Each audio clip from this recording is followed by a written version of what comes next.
Hola alumnos del cuarto grado, hoy empezamos más una clase y en esta clase vamos a jugar. Entonces nuestro juego hoy consiste un poco de equilibrio también y para divertirnos.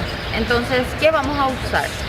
Vamos a usar botellas con agua que tenemos en nuestra casa y que vamos a colocar arriba. Nosotros usamos los conos y los vasos de plástico. Ustedes también pueden usar, nosotros utilizamos nuestro hoppy.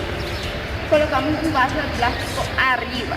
También pueden colocar en la botella de otra forma que el vaso se quede ahí arriba y colocarlo en círculo.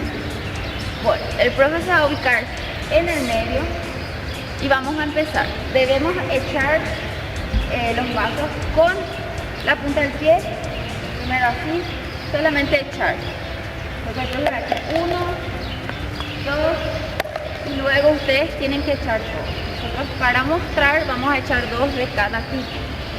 Bueno, el segundo va a ser con la mano.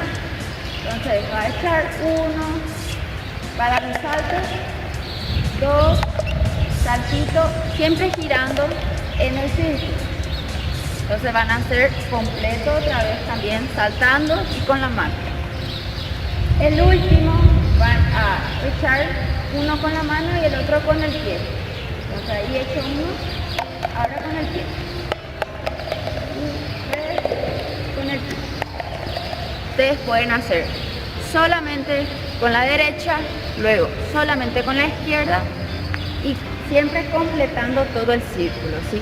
Nosotros para mostrarles estamos haciendo pocos, pero ustedes en su casa pueden hacer de esta forma. Entonces son como 4 tipos de formas para echar los vasos que están arriba. Entonces vamos a esperar sus videos y esta es nuestra clase de hoy.